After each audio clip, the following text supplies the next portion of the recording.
Hi, I'm Jim Ikram, Theater Faculty and Artistic Director at Clackamas Community College. On behalf of the whole department, I want to welcome you to our third Zoom stage performance. We normally focus on Shakespeare in winter here at the college, so we've put together this mashup of some of Shakespeare's most famous scenes for you, and we're calling it Shakespeare Stew. What does that mean? Well, I'll let our very talented ensemble of student actors describe it for you. Remember, if you're unable to watch the whole program today, or if you want to come back with family and friends, you can always catch us on our link on our Facebook page or on YouTube. I want to give a very special thanks to our production team this term. Faculty member Chris Whitten, Administrative Assistant Jennifer Jett, Costumer Gina Piva, and I guess I'll call him our technical wizard, Dante Ross.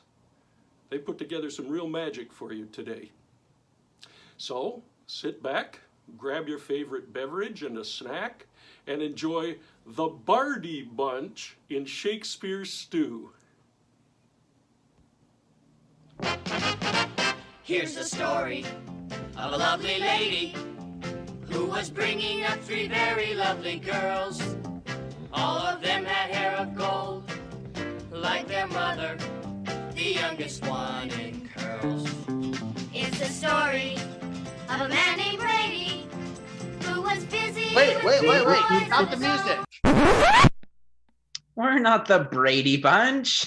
We're the Bardi Bunch. And we're here to serve you up a little Shakespeare stew. That's the way we became the Bardi Bunch. Oh. Huh? Wait, what is a Shakespeare stew? Oh, I know this one. It's yeah. What was it again? Well, when I auditioned, the poster said it was a mashup of Shakespeare. Heard mashup, and I brought my own gravy. Anybody want some? My friends, the answer is quite simple. It's a concoction of various scenes from the plays of William Shakespeare. So, what are we going to put in it? Well, it is a stew. Is there a Shakespeare play with a stew in it? Oh, I know. Macbeth. Hey! What is wrong with you? It's bad luck to say the name of that play. You know that. Oops, sorry guys. My bad. I meant the Scottish play. That's better. Yes, Shakespeare's brilliant play about murderous ambition.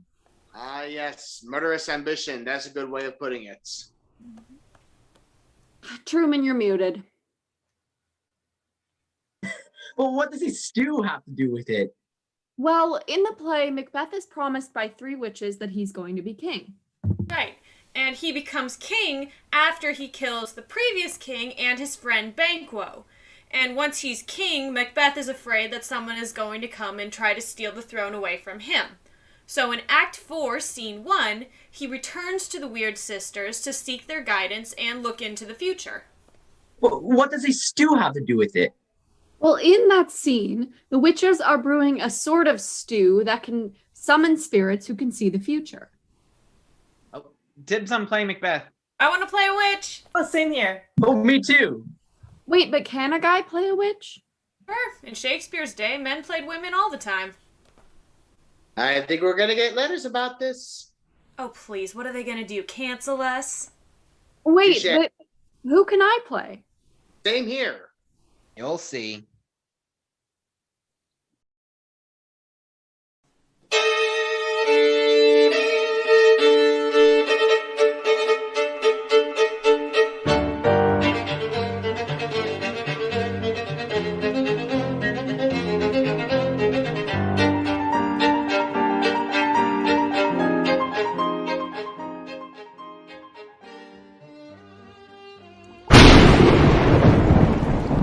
The brinded cat hath mewed. Thrice and once the hedge pig whined. Our ears cries. 'Tis time, 'tis time.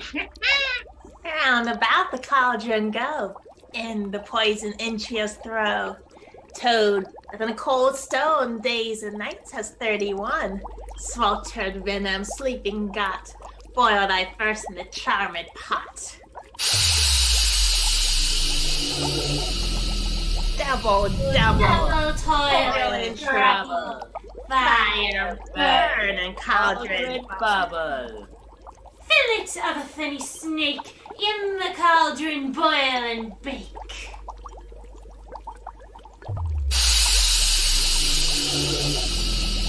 Eye of newt and toe of frog, wool of bat and tongue of dog.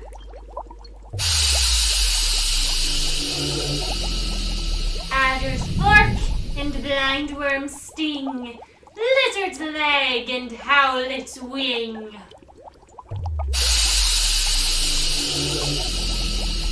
For a charm of powerful trouble, like a hell broth boil and bubble. Double, boil and trouble. fire, Burn, burn, cauldron bubble. Scale of dragon, tooth of wolf, witch's mummy, maul and gulf of the raven's salt sea shark, root of hemlock digged in the dark. Liver of blaspheming Jew, galling goats and slips of you, slivered in the moon's eclipse, nose of Turk and Tartar's lips. Fingered first, strangled babe, ditch delivered by drab. Make the gruel thick and slab. Add thereto a tiger's chandron for the ingredients for our cauldron. Double, Fire, burn, and cauldron, bubble. Cool it with a baboon's blood, then the charm is firm and good. By the pricking of my thumbs, something wicked this way comes. Open locks, whoever knocks. Oh, now, you secret black midnight hags, what is't you do? A deed without a name. I conjure you by that which you profess. Howe'er you come to know it, answer me. Though you untie the winds and let them fight against the churches, though the yeasty waves confound and swallow navigation up, though the bladed corn be lodged in trees blown down, though the castles topple on their warders' heads, though the palaces and pyramids do slope their heads to their foundations, though the treasure of nature's germs tumble all together, even till destruction sicken, answer me to what I ask you. Speak. Demand. We'll answer. Say if thou rather hear from our mouths or from our masters. Call him. Let me see him. Or in sow's blood that had eaten her 9 pharaoh, grease that sweating from the murderer's gibbet, throw into the flame. From high or low, thy stealth and office, deftly go.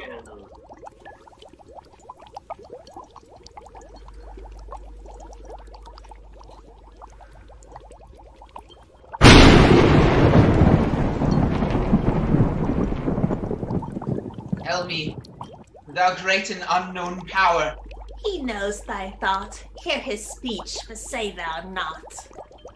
Macbeth, Macbeth, Macbeth.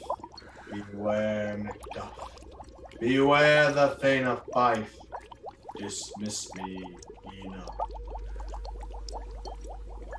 Whate'er thou art, for thy good caution thanks, for thou hast harped my fear all right. But one word more. He shall not be commanded. Here's another, more potent than the first. Macbeth, Macbeth, Macbeth! Had I 3 ears, I'd hear thee. Be bloody, bold, and resolute. Laugh to scorn the power of man, for none of woman born shall harm Macbeth. Then live, Macduff. What need I fear of thee? And yet, I'll make assurance double sure, and take a bond of fate, thou shalt not live, that I may tell pale-hearted fear it lies, and sleep in spite of thunder. What is this that rises like the issue of a king, and wears upon his baby brow the rounded top of sovereignty? Listen and speak not to it. Be lion-mettled proud, and take no care who chafes, who frets, or where conspirers are. Macbeth shall never vanquished be, until great Birnam Wood, to high Dunsinane Hill, shall come against him.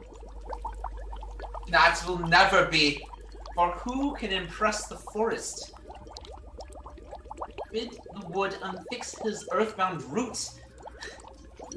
Sweet Bodman's good, rebellious dead. Rise never till the Birnam Wood rise, and our high-placed Macbeth shall live his lease of nature, pay his breath to time and mortal custom. And yet my heart throbs to know one thing. Tell me, if thou art can tell so much, shall Banquo's issue ever reign in this kingdom? Seek to know no more. I will be satisfied! Deny me this, and an eternal curse fall upon you!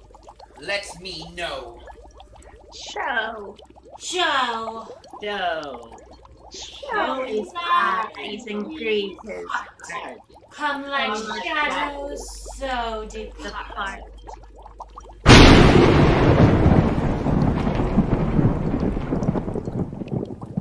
Thou art true like the spirit of Banquo. Down! Thy crown to sear mine eyeballs. Thy hair, thou of a gold-bound brow, is like the first. A third is like the former. Filthy hags! Why do you show me this? A fourth? Stark eyes. What? Will the line stretch out to the crack of doom? Another yet? A seventh? I'll see no more. And yet an eighth appears that bears a glass that shows me many more. Some I see that twofold balls and treble scepters carry. Horrible sight! Now I see 'tis true. The blood-filtered Banquo smiles upon me, points at them for his. What? Is this so? Aye, all this is so. But why stands Macbeth thus amazingly? Come, sisters, cheer up his sprites, and show the best of our delights. I'll charm the air to give a sound, while you perform your antics round. At this great king may kindly say, our duties did his welcome pay.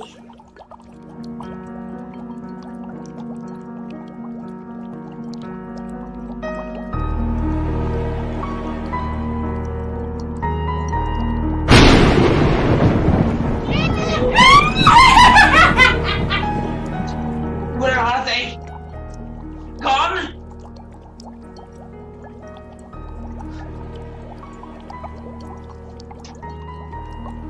Let this finisher's hour stand I accursed in the calendar.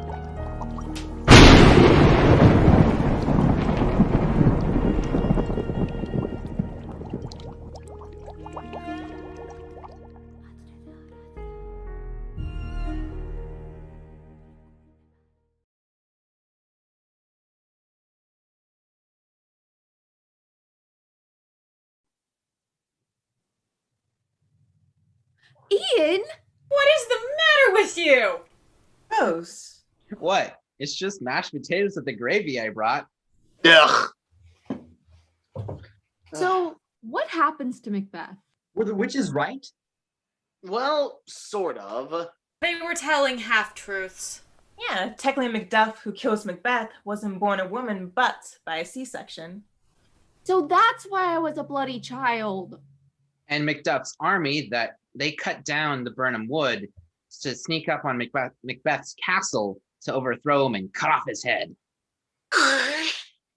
Oh, so that's why I had a tree branch. Can we put something less bloody in our stew? We could do a comedy. How about Twelfth Night? Yeah, the scene where Viola is sent to woo Olivia. Oh, and isn't Malvolio in that scene? Yes, he is. In fact, you would be perfect as Malvolio, Truman. Wait.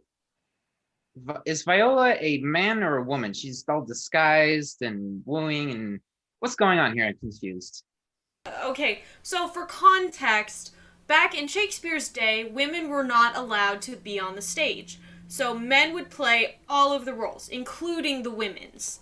So when this play originally was being performed, it would be a man playing Viola, playing a man.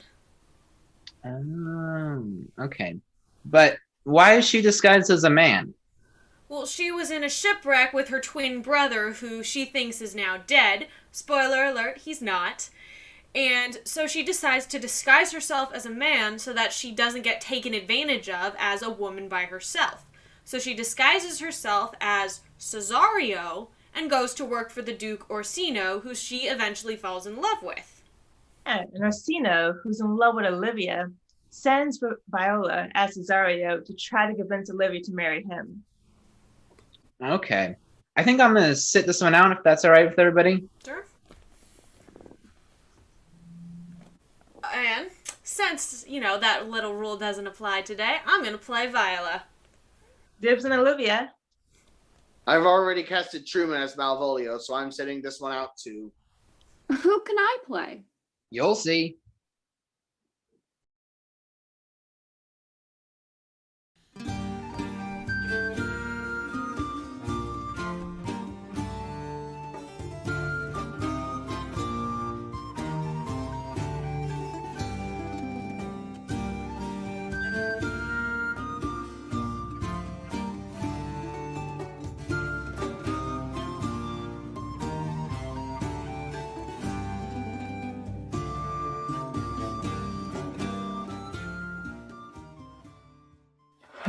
Madam, yon young fellow swears he will speak with you. I told him you were sick. He takes on him to understand so much and therefore comes to speak with you. I told him you were asleep. He seems to have a foreknowledge of that too, and therefore comes to speak with you.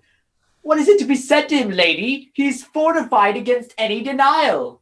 Tell him he shall not speak with me. Has been told so, and he says he'll stand at your door like a sheriff's post, and to be the supporter to a bench, but he'll speak with you. What kind of man is he? Why, a mankind. What manner of man? A very ill manner. He'll speak with you. Will you or no? What personage in years is he? Not yet old enough for a man, nor young enough for a boy, as a squash is before 'tis a peas cod or a codling when 'tis almost an apple. 'Tis with him in standing waters between boy and man. He is very well favored, and he speaks very shrewishly. One would think his mother's milk was scarce out of him. Let him approach. Call him a gentlewoman. Gentlewoman, my lady calls. Give me my veil. Come, throw it over my face. We'll once more hear Asina's embassy.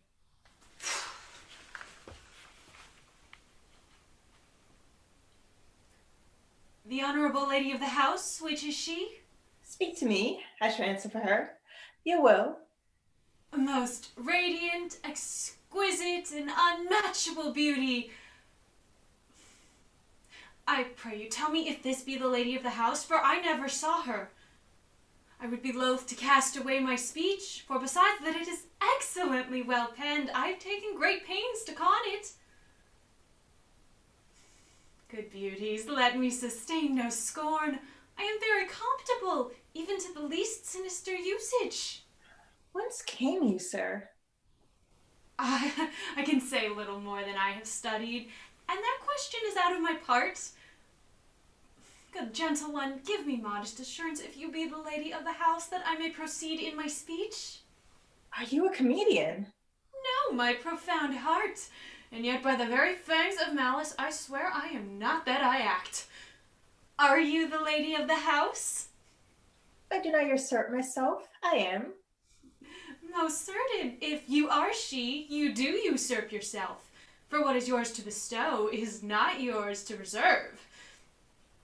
But this is from my commission. I will on with my speech in your praise, and then show you the heart of my message. Come to what is important in it. I forgive you the praise. Alas!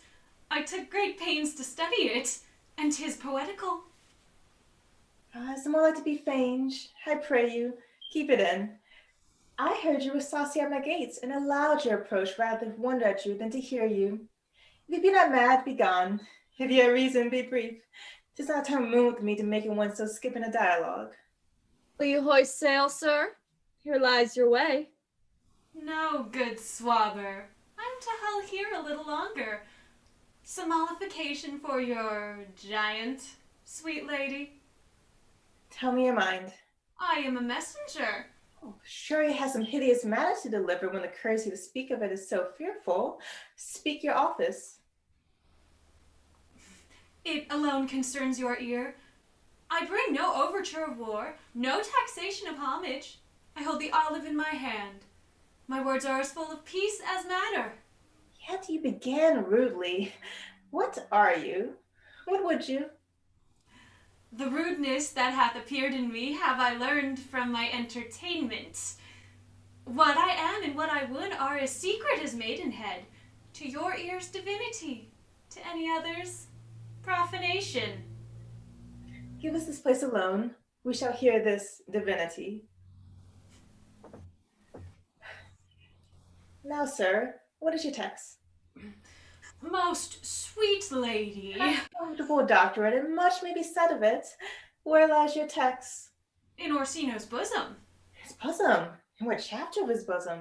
Oh, to answer by the method in the first of his heart. Oh, I have read it. 'Tis heresy. Have you no more to say? Good madam, let me see your face.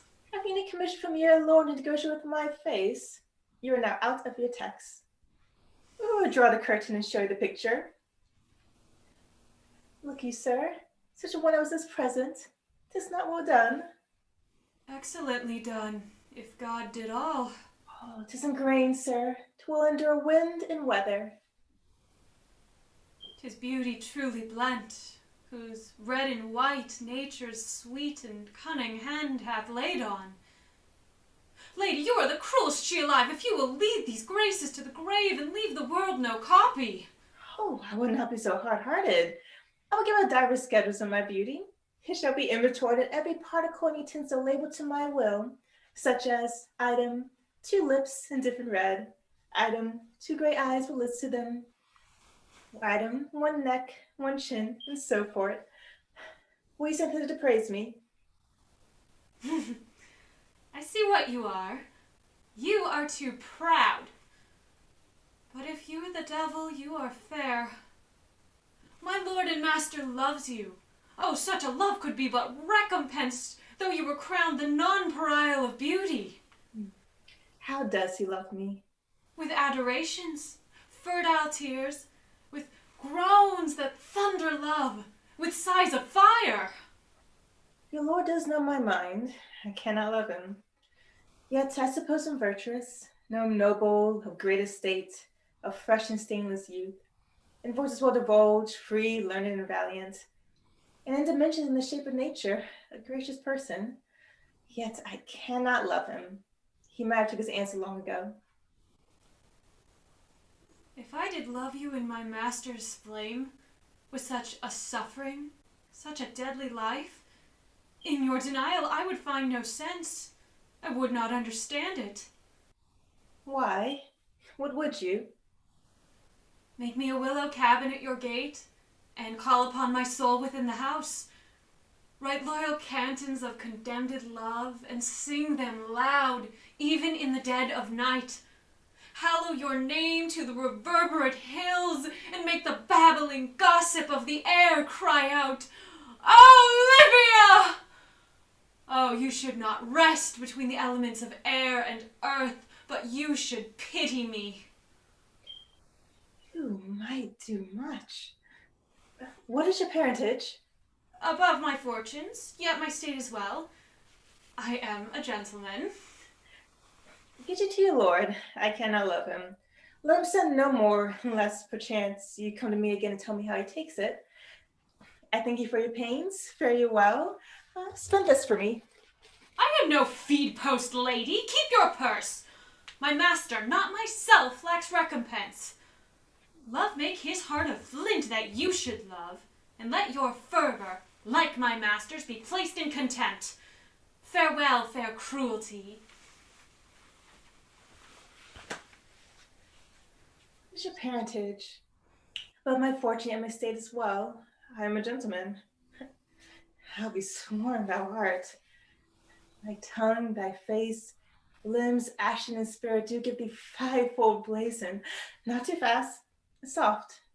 Soft. Unless the master were a man. How now? He was so cool that no one catch the plague. Methinks I feel this youth's perfection with an invisible and subtle stealth to creep in that mind's eye. Well, let it be. What ho, Marbolia? Here, madam, at your service. Run over that peevish messenger, the countess man. He left this ring behind him, would I or not. Tell him all none of it. Desire him not to flatter with his lord, nor hold him up with hopes. I am not for him. If that the youth will come this way again tomorrow, I'll give him reason for it.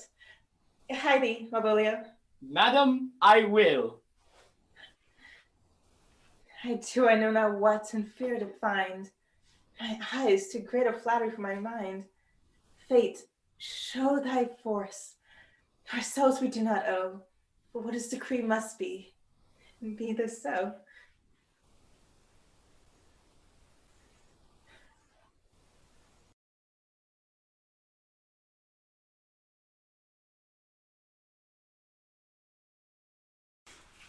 Were not you even now with the Countess Olivia? Even now, sir. On a moderate pace, I have since arrived but hither. She returns this ring to you, sir. You might have saved me my pains to have taken it away yourself. She adds, moreover, that you should put your lord into a desperate assurance. She will have none of him, and one thing more, that you be never so hardy to come to his affairs, unless it be to report your lord's taking of this. Receive it so. She took the ring of me. I'll none of it. Come, sir, you peevishly threw it to her, and her will is, it should be so returned. If it be worth stooping for, there it lies in your eye. If not, be it his that finds it.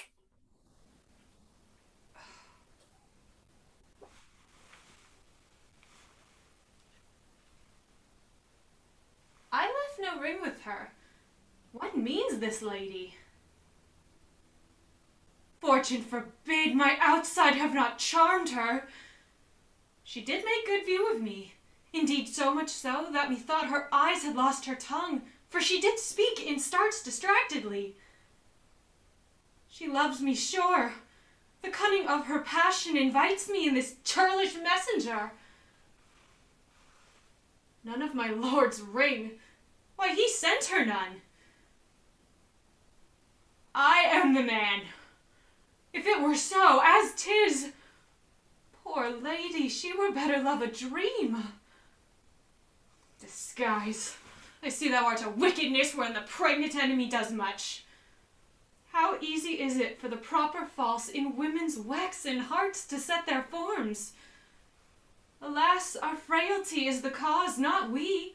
For such as we are made of, such we be. How will this fadge? My master loves her dearly, and I, poor monster, as fond as much on him, and she, mistaken, seems to dote on me. What will come of this? As I am man, my state is desperate for my master's love. As I am woman, now alas the day, what thriftless sighs shall poor Olivia breathe? Oh, time, thou must untangle this, not I. It is too hard a knot for me to untie.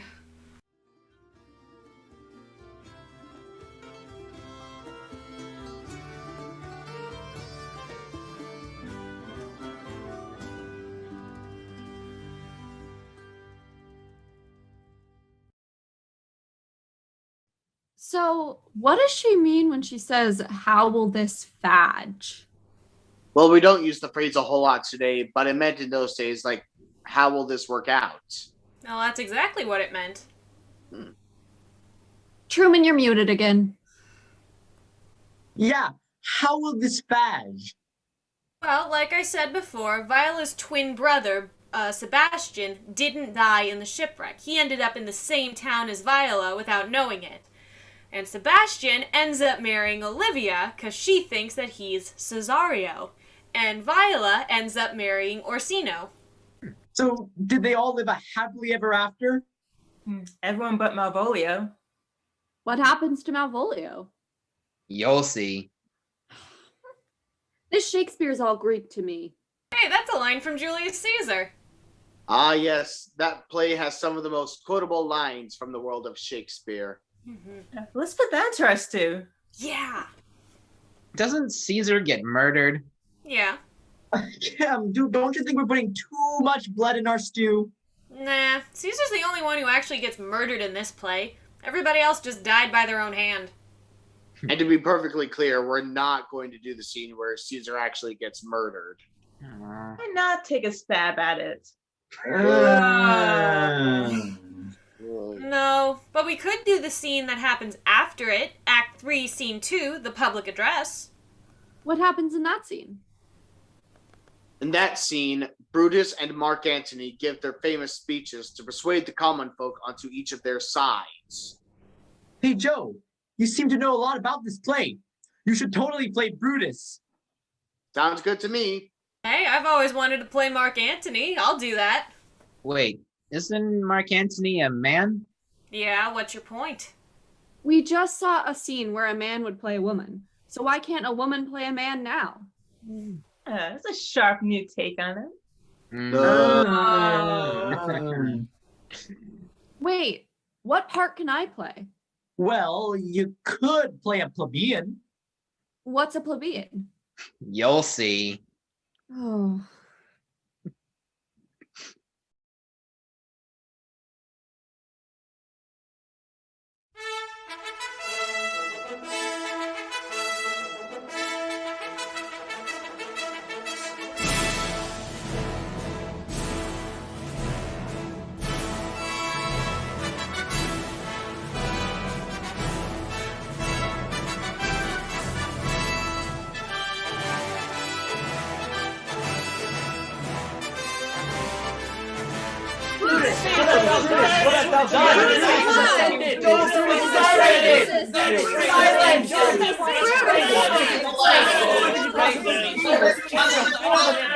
Give me for my cause. That you may hear. Believe me for mine honor, and have respect to mine honor, that you may believe. Censure me in your wisdom, and awake your senses, that you may the better judge. If there be any in this assembly, any dear friend of Caesar's, to him I say that Brutus's love to Caesar was no less than his. If then that friend demand why Brutus rose against Caesar, this is my answer. Not that I loved Caesar less, but that I loved Rome more. Had you rather Caesar were living and die all slaves, than that Caesar were dead to live all free men? As Caesar loved me, I weep for him. As he was fortunate, I rejoice at it. As he was valiant, I honor him.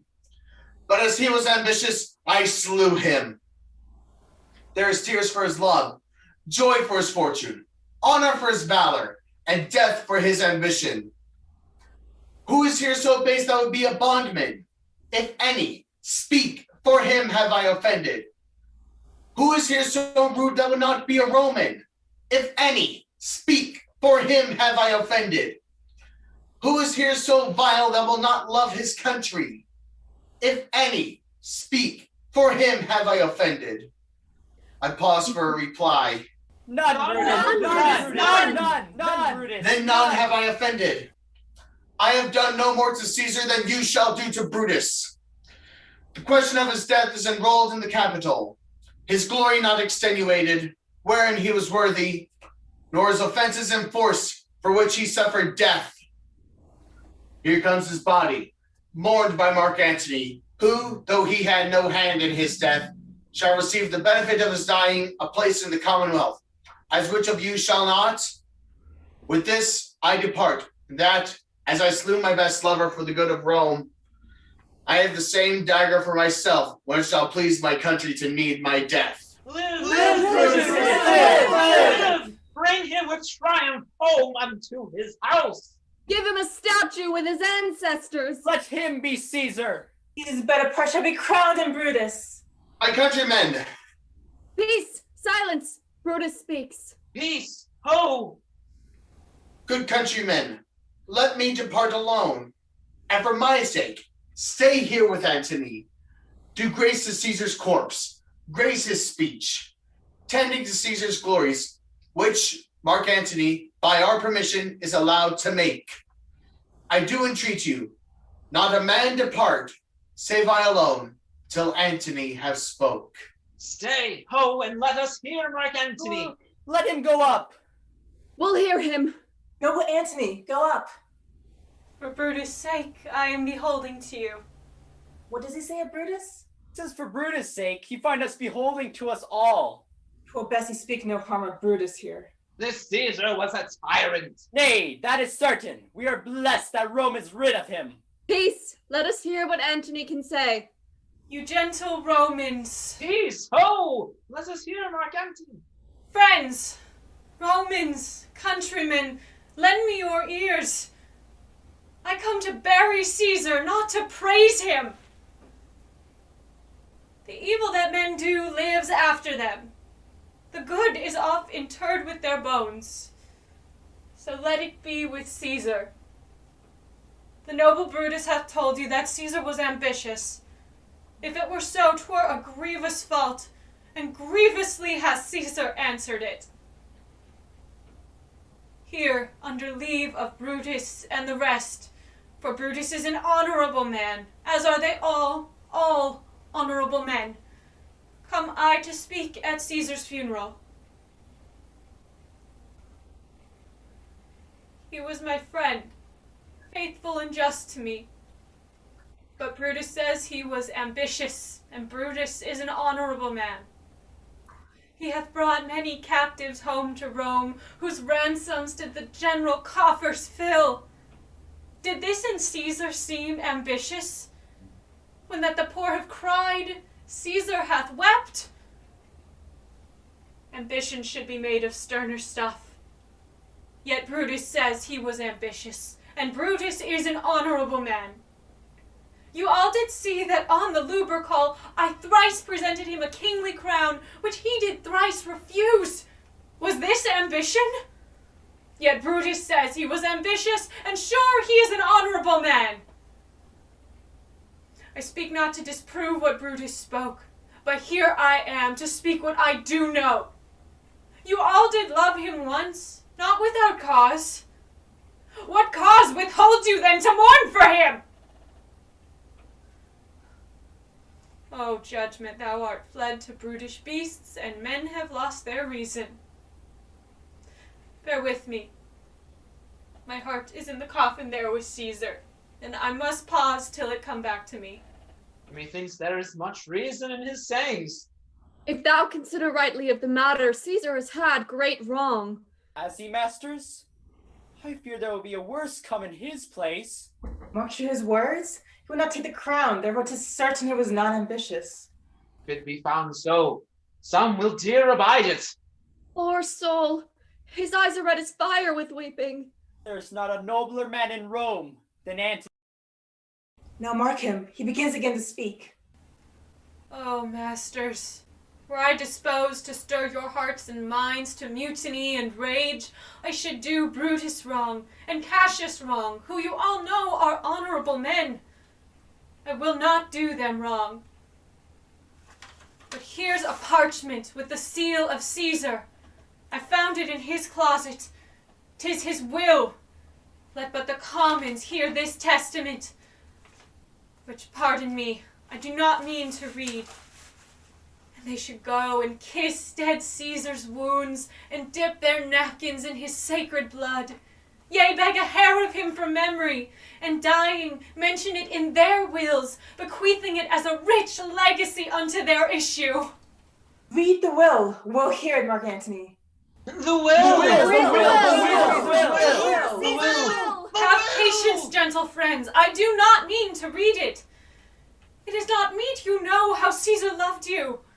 'Tis good you know not you are his heirs, for if you should, oh, what should come of it?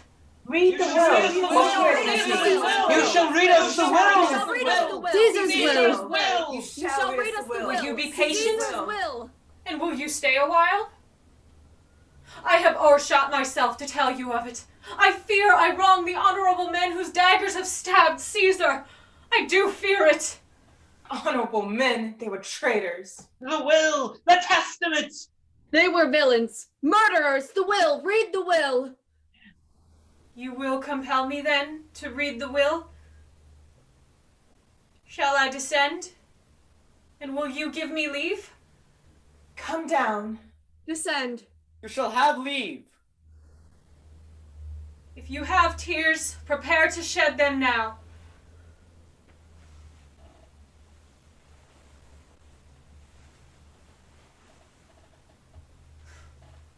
You all do know this mantle.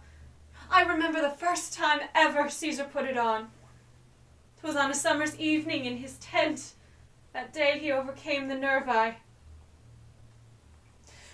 Look, in this place ran Cassius' dagger through. See what a rent the envious Casca made. Through this, the well-beloved Brutus stabbed. And as he plucked his cursed steel away, mark how the blood of Caesar followed it, as rushing out of doors, so to be resolved if Brutus so unkindly knocked or no. For Brutus, as you know, was Caesar's angel. Judge, oh you gods, how dearly Caesar loved him. This was the most unkindest cut of all. For when the noble Caesar did see him stab, ingratitude, more strong than traitors' arms, quite vanquished him. Oh, what a fall there was, my countrymen! And I, and you, and all of us fell down whilst bloody treason flourished over us! Oh, now you weep, and I do perceive you feel the dint of pity. These are gracious drops. Kind souls, what, you weep when you but behold our Caesar's vesture wounded? Look you here. Here is himself, marred as you see with traitors! Oh, piteous spectacle! Oh, noble Caesar! Oh, woeful day! Traitors, villains! Oh, most bloody sight! We will be revenged! Revenge! About! Traitor land! Nay, my countrymen! Hear the noble Antony! We'll hear him! We'll follow him! We'll die with him! Good friends, sweet friends, let me not stir you up to such a sudden flood of mutiny. They that have done this deed are honorable men. I come not, friends, to steal away your hearts and minds.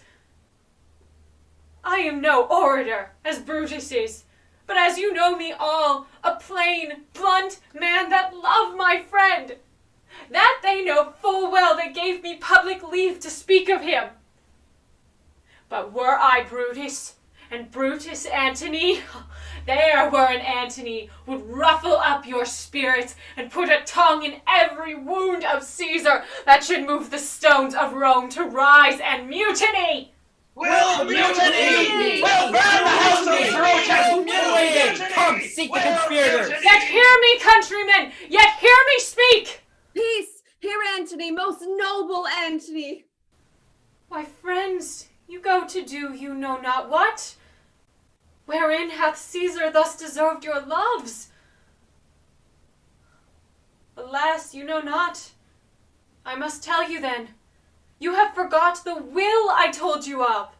Most true. The will. Most true. Here's the will, and under Caesar's seal.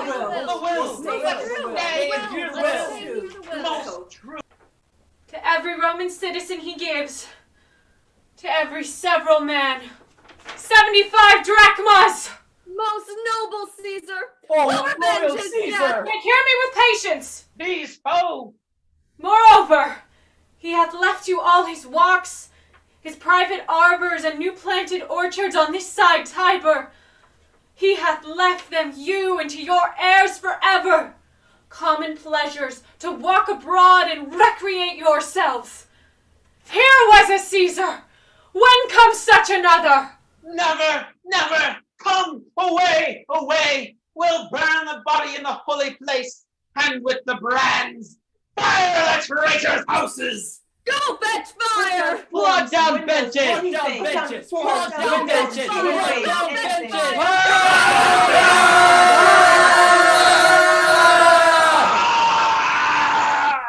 Now let it work. Mischief thou art afoot. Take thou what course thou wilt.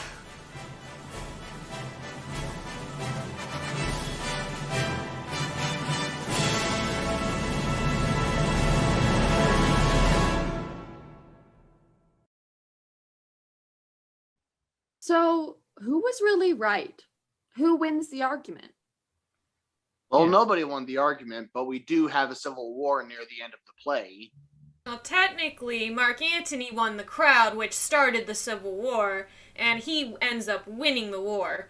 Brutus ends up dying by falling on his own sword in a noble suicide, and then he's proclaimed as the most noble man in Rome. I think we need more comedy in our stew. Yes, please. A good prank is always funny. Is there a Shakespeare play with a prank in it? Well, Shakespeare's had gender bending, mistaken identities, usually involving twins, fairies spreading love juice on people, getting chased by bears. Yeah, is there a good prank in there? If you're looking for a good prank, you can look no further than Act 2, Scene 5 of Twelfth Night. Oh, Mariah puts a great prank of Malvolio there. Well, I do still want to know what happens to Malvolio. Well, since Malvolio is a stick in the mud, he doesn't get along with characters like Mariah, Sir Toby Belch, Sir Andrew Aguecheek, or Fabian, and when he finally crashes one of their parties, they decide to play this prank on him in order to get revenge. I call Sir Toby Belch. Oh, dibs on Sir Andrew Aguecheek. Wait a minute. What is the meaning of Aguecheek? Well, I think it means ague means like chill from a cold, and then cheek is face. So I think it's like pale face. And I'll play Fabian. Ooh, there's a Mariah. Well, you guys have fun. My energy is still in the coffin there with Caesar, so I'm gonna pause till it comes back to me. Hang on. I played Mariah in the last 12th Night scene. So who will I be in this one? You'll see. Come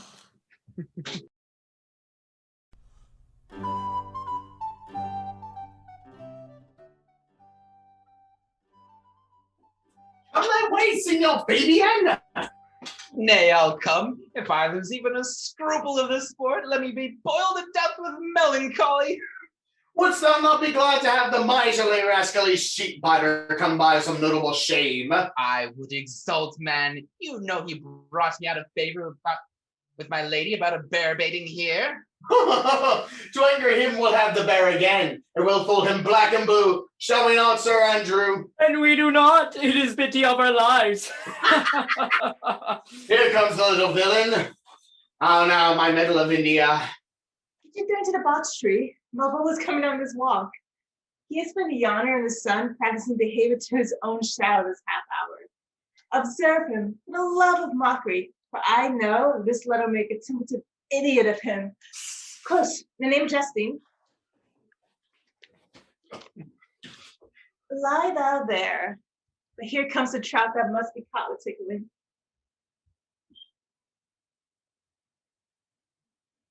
"'Tis but fortune. All is fortune. Mariah once told me she did affect me, and I have heard herself come thus near, that should she fancy, it should be one of my complexion. Besides, she uses me with a more exalted respect than anyone else that follows her. What should I think on it?" Here's an overweening rogue. Peace. Contemplation makes a red turkey cock of him. Look how he jets under his advanced plumes. Light, I could so beat the rogue. Peace, I say. To be Count Malvolio. Rogue. Pistol him, pistol him. Peace, peace. There is example for it. The lady of the strait, she married the yeoman of the wardrobe. Fire on him, Jezebel. Oh, peace. Now he's deeply in. Look how imagination blows him. Having been 3 months married to her, sitting in my state. Oh, for a stone bone to hit him in the eye.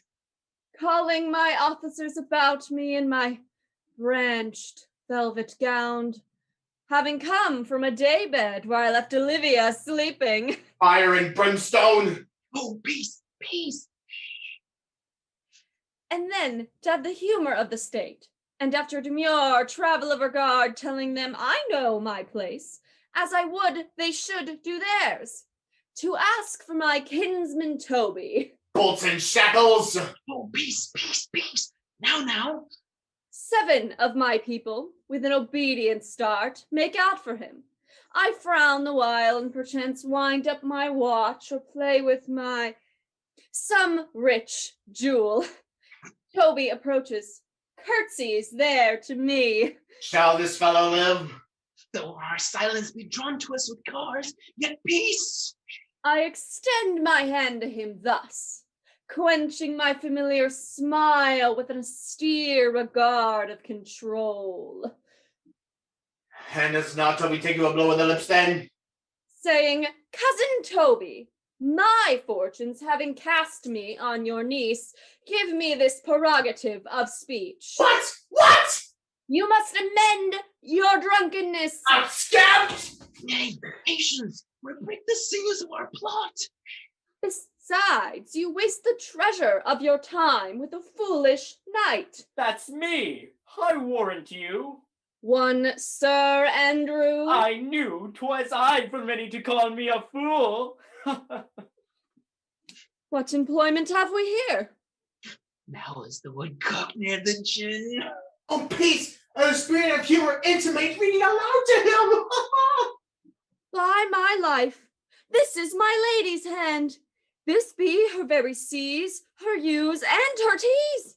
And thus she makes her great P's. It is in contempt of question her hand. Her C's, her U's, her T's? Why that? To the unknown beloved, this and my good wishes, her very phrases. By your leave, wax, soft, in the impressure her Lucrece, with which she uses to seal, 'tis my lady. To whom should this be? This winsome liver and all. Jove knows I love, but who? Lips do not move, no man must know. No man must know? What follows? The number's altered. No man must know if this should be thee, Malvolio. Marry, hang thee, Brock. I may command where I adore, but silence like a Lucrece knife, with bloodless strokes my heart doth gore, MOAI doth sway my life. A busted riddle. Excellent wench, say I. MOAI doth sway my life. Nay, but first let me see. What dish of poison has she dressed in? And with what ring to send no checks at it? I may command where I adore. Why, she may command me. I serve her. She is my lady. This is evident to any formal capacity. There is no obstruction in this. And the end. What could that alphabetical position portend? If I could make that resemble something in me. Softly, MOAI. Why? Oh, I make up that he's now on a cold sense. Sounder will cry upon it for all this, though it be as rank as a fox. M. Malvolio. M. Why, that begins my name. Did I not say you would work it out? The cur is excellent at false. M. But then there is no consonancy in the sequel that suffers under probation. A should follow, but O does. And O should end, I hope. Aye, or I'll cuddle him and make him cry, oh! And then I comes behind. And should you had an eye behind you, you might see more detraction at your heels than fortunes before you. MOAI. The simulation is not as the former, and yet, to crush this a little, it would bow to me, for every one of those letters are in my name. Soft, here follows prose. This fall into thy hand, revolve.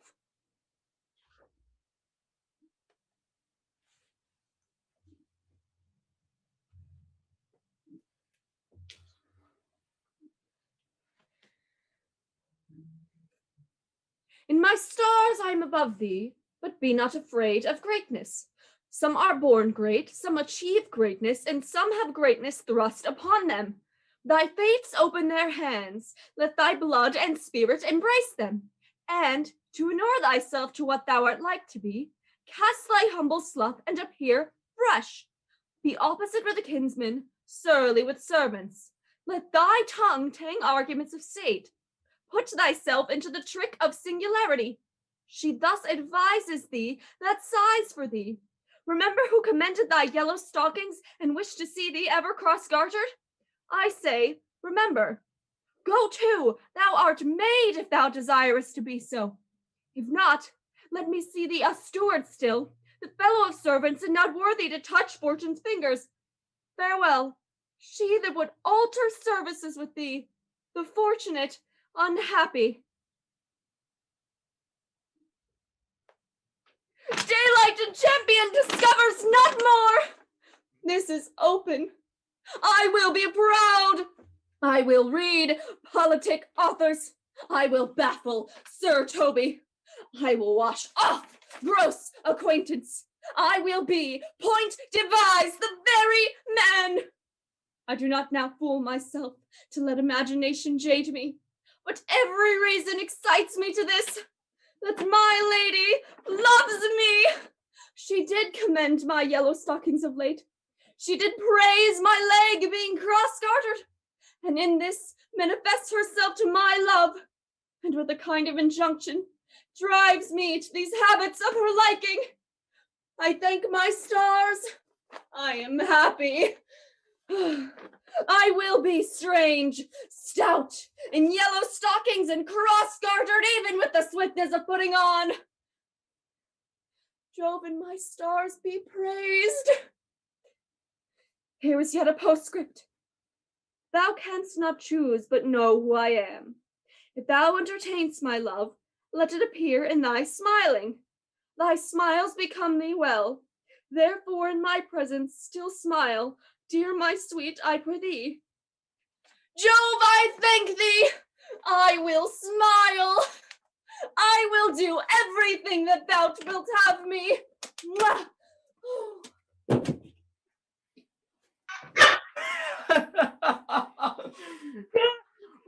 I would not give my part in this sport for a pension of thousands to be paid by the Sophie. I could marry this wench for this device. So could I too. And ask with her, but no other dowry, but such another chest. No, I neither. Here comes thy noble gold catcher. Wilt thou set thy foot on my neck? Or on mine either. Shall I play my freedom at trade ship and become thy bond slave? If faith or I either. Thou hast put him in such a dream that when the image of it leaves him, he must run mad. Hey, to say true, does it work upon him? Like Uncle Vitae with a midwife. If you would then see the fruits of the sport, Marcus first approached me for my lady. He would come to her in yellow stockings, and 'tis a color she abhors, and cross-garters, a fashion she detests, and he would smile upon her, which would now be so unsuitable to her current disposition, being addicted to melancholy as she is, that it cannot but turn him into a notable contempt. If you will see it, follow me. The the gate of Tartar, thou most excellent devil of wits! I'll make one too.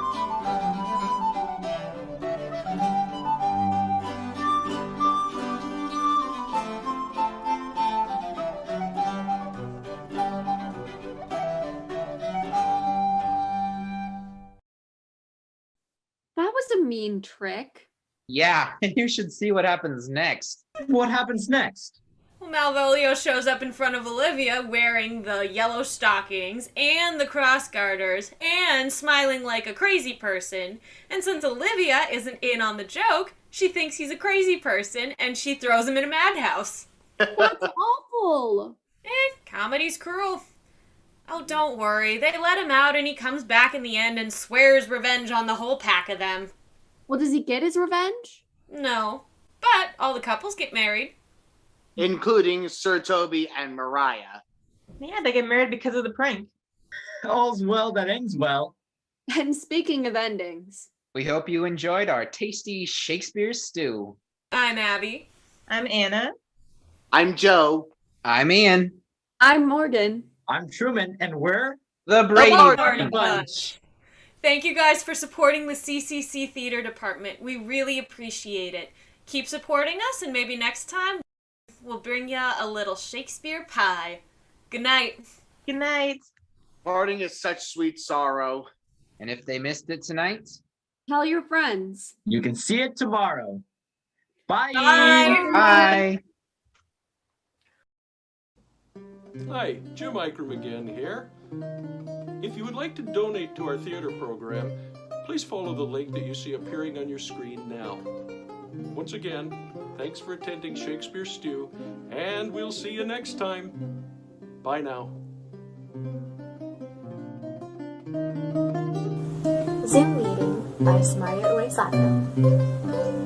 It's almost time to start my daily Zoom. My laptop opens, ready to embark. I sure hope they can't see my messy room. And suddenly, my bright blue screen goes dark. I scramble quickly, try to find my phone. It's over here. Slow down, my racing heart. Will they be tardy? Am I not alone? A couple minutes late, but now I start. Hello? Hello? I hear the others say. Today I can't seem to unmute my mic. Though I am glad to see you here today. To speak to you is something I would like. Another wild day has just begun. Another day, another meeting. Done. January by Grace Hoffman.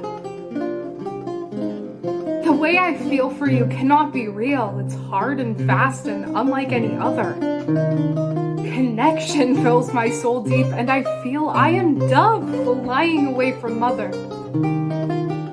His eyes, pure emerald, sparkling so bright, I closed my eyes and hoped to not be blind. But his pure beauty beamed and shone its light, and I was all right with being confined. While soft breeze blows and willows weep tonight, I fear the inevitable sunrise. Laying beside you turned into daylight, and when we wake, I'll lose the highest high.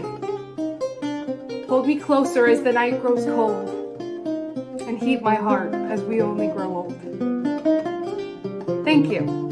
Cutlass Sierra by Daisy Cicito. Blushed cheeks, fogged windows, cruising through the streets, tired hands as we run through the moonlit grass. Middle of nowhere, slow dance, soft heartbeats, filled with euphoria, these nights my mass. We climbed the mountains and swam through the lakes. When days were dark, you always stayed with me. Hospital beds, steroids to numb my aches. You held my hand, your face I'll always see. The stars smile and beam when they see us. The moon glows bright, the wind excited to blow. When they hear our Cutlass Sierra buzz, the kind night sky observes as our souls grow. Only in fairy tales does true love's kiss, or so I thought, now life is pure bliss.